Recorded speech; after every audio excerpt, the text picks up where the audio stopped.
Senhor presidente, colegas parlamentares, imprensa, galeria, servidores. Primeiro, senhor presidente, ainda sobre o pronunciamento do deputado Adriano Sarney, eu queria mais uma vez reafirmar que o testemunho que ele dá e que ele deu ontem e mais uma vez hoje, apenas comprova que mentira tem perna curta. Hoje, muitos candidatos no Brasil recorreram à plataforma da antipolítica para se eleger nessa eleição.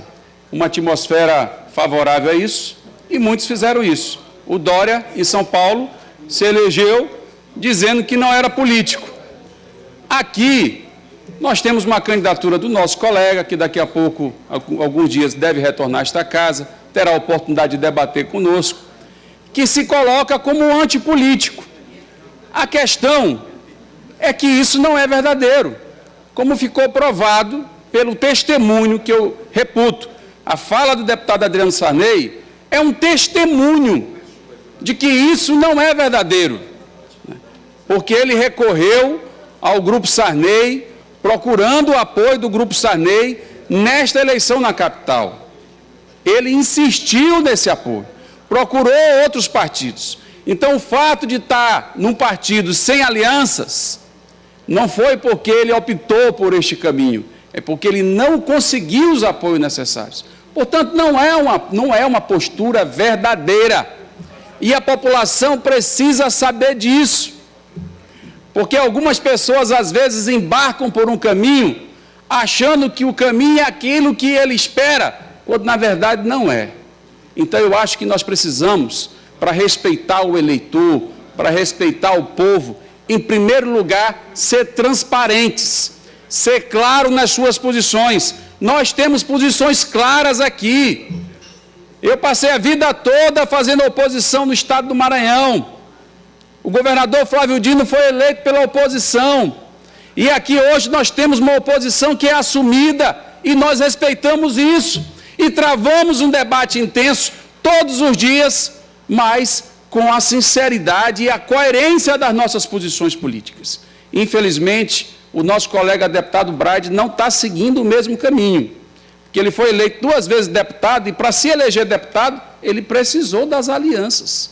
E ele estava na base do governo da Rosiana, apoiou a Rosiana na eleição de 2010 e apoiou Edson Lobão na eleição de 2014. Então, é preciso que ele diga isso à população, que ele não esconda e que a população faça o julgamento de acordo com as referências que cada um tem na sua trajetória. Portanto, eu não posso concordar em nenhuma hipótese que um candidato se apresente para o povo como um antipolítico, sem que isso seja uma verdade. Então, é preciso que o deputado Braide assuma as suas posições e a sua movimentação que fez em busca dos aliados, que ele não conseguiu, mas que tentou de todas as formas. E que muitos deles estão ao seu lado,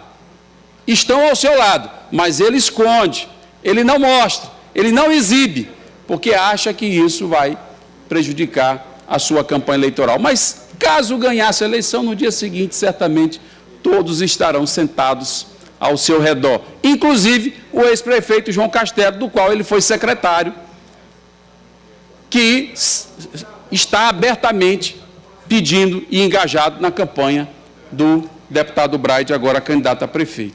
Portanto, esse é um ponto. O outro ponto é a posição do governador Flávio Dino.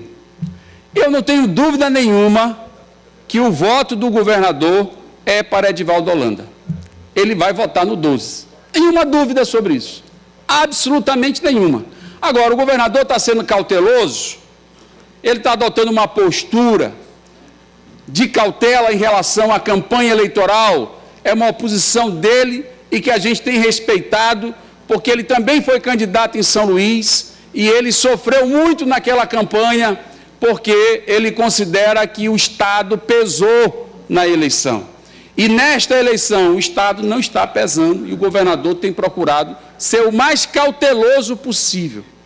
É a única observação que eu faço da postura do governador. Agora, o voto dele, eu não tenho nenhuma dúvida de que o voto dele será no Edivaldo. que o voto dele é para o 12. Isso aí não há dúvida. O partido dele está lá. O PCdoB, inclusive, é um partido que até hoje adota o centralismo democrático, viu, presidente? Centralismo democrático, quer dizer, a decisão do partido é obedecida por todos. Então, eu não consigo enxergar no governador alguém que vai contrariar o seu próprio partido. Isso não está absolutamente concebido. De maneira que eu quero tranquilizar os colegas em relação a essa situação, mas que o governador, a qualquer momento, pode, sim, se quiser revelar o seu voto, pode orientar o seu eleitor, se quiser, como cidadão, ele pode fazer, e ainda tem tempo, se quiser, pode fazer. Mas é uma avaliação que ele está fazendo, né, do momento e da conveniência de colocar isso em público, a fim de que a gente possa ter a maior tranquilidade aqui possível. Meu amigo Clemilton Ferraz, papel, que está aqui todo animado, né, presente na galeria, né, em relação a esse debate. Mas eu considero que tudo isso que está acontecendo aqui ajuda no debate, ajuda na transparência, ajuda na decisão do eleitor, porque as pessoas precisam saber o que realmente está por trás de cada uma das candidaturas postas em São Luís. Finalmente, o tema da reunião dos policiais. Deputado Souza Neto, eu também quero reafirmar as palavras do deputado Levi. Eu, quando fiquei sabendo dessa situação, achei estranho, porque, de fato, eu não conheço aqui na Assembleia reuniões secretas. Não existe reunião secreta. E, pelo que eu sei, essa reunião era pública.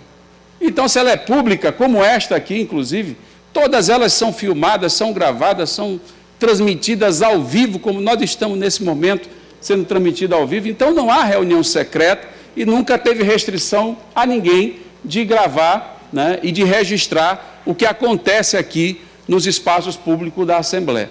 Então, eu realmente estranhei essa situação, porque me parece que não há nenhum tipo de nenhuma atitude inadequada em relação a esta reunião, porque as reuniões aqui são públicas, todas elas. Eu fiz inúmeras reuniões, né, com policiais, inclusive, e nunca tivemos problema nenhum em relação a qualquer pessoa que viesse gravar, né, qualquer que fosse a reunião aqui na Assembleia Legislativa. De maneira que eu quero apenas tranquilizá-lo, porque certamente não há qualquer outro sentido e significado, a não ser o interesse da própria pessoa, que eu nem sei quem foi, de gravar o que ele desejava naquele momento da reunião.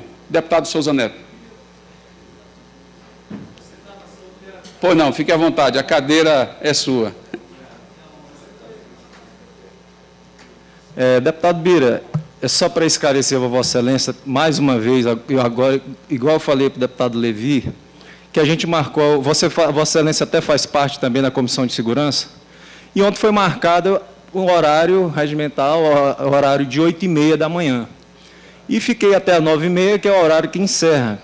Como não teve participação praticamente de ninguém, foi esvaziado, porque eu recebi, depois eu vou lhe mostrar, só que os policiais hoje estão com medo de retaliações. O problema que acontece é que todas as reuniões que estão feitas aqui, que eram feitas aqui, aquelas pessoas que reclamaram dos seus direitos hoje estão respondendo processo disciplinar de expulsão na polícia. Eu vou lhe mostrar 10 casos de pessoas que foram fazer reclamações em uma Assembleia Legislativa, que é a Casa do Povo, e essas 10 pessoas estão respondendo processo disciplinar para ser expulso da Polícia Militar. Então, eu queria esclarecer para Vossa Excelência que não existiu reunião secreta, não coube no meu gabinete, que são 12 pessoas que veio do interior. Então, eu convidei-os para subir para a sala de comissões, para a gente conversar lá, para poder a gente saber, inclusive, receber a visita do deputado Adriano, que não estava no horário da reunião de comissão, recebi a visita do deputado Cabo Campos, e a gente estava conversando sobre as questões do andamento das questões dele, dos interesses deles. Então, estranhamente, entrou uma pessoa, começou a filmar e gravar, e o pânico foi geral, porque essas pessoas que estavam lá estão respondendo processo disciplinar, e, mais uma vez, o governo do Estado age dessa forma com esse tipo de situação, que era o governo do diálogo, da conversa, mas com eles, com a categoria da Polícia Militar, não tem isso. É só para esclarecer a Vossa Excelência. Pois não. Deputado Souza Neto, apenas dizer o seguinte, eu acompanhei bastante essa questão da polícia, movimentos policiais foram muito intensos na legislatura passada, chegou a fazer greve pela primeira vez na história do Maranhão. E acompanhei muitos casos. O Cabo Campos eu fui visitar lá na cadeia, foi preso, né? Então eu fui visitá-lo e muitos outros acontecimentos semelhantes tiveram durante todo aquele período. Então nós conhecemos muito bem. E muitos desses processos começaram ainda na gestão anterior. Pelo menos o do oficial Leite, que falou comigo sobre a situação dele, começou em 2014. Então são situações que realmente precisam ser contornadas. Eu não vejo razão nenhuma de retalhar ninguém, tá certo? E estou à disposição para ajudar. Agora, são coisas que não são de agora, não são deste momento, mas são coisas que vêm, né, da gestão anterior, que nós precisamos apenas encontrar uma forma adequada de desdobrar e de resolver, de equacionar para resolver essa situação. Mas fico aqui à disposição de Vossa Excelência, da comissão dos policiais, de todos aqueles, para a gente tentar mediar e ajudar na solução desses impasses e desses problemas. Senhor presidente, eram essas minhas palavras, desejo a todos, finalmente, senhor presidente, antes, porém, da conclusão da minha fala, justificar desde já a minha ausência na sessão de amanhã. Eu estarei presente hoje à noite na abertura da Semana Nacional de Ciência e Tecnologia, que pela primeira vez vai acontecer na cidade de Imperatriz, que aqui eu sei que já foi feito um debate importante na manhã de hoje sobre a criação da UEMA Sul, né? Eu sei, inclusive, a posição de Vossa Excelência no debate que está se travando em relação à criação dessa universidade na região Tocantina e Sul do Maranhão. E estaremos hoje, então, na abertura da Semana Nacional de Ciência e Tecnologia, e em razão dos horários de voo, né, e de transporte até São Luís, eu não poderei estar na sessão de amanhã, e desde já justifico e peço à mesa que justifique a minha ausência na sessão de amanhã, quinta-feira. Muito obrigado, senhor presidente. Obrigado.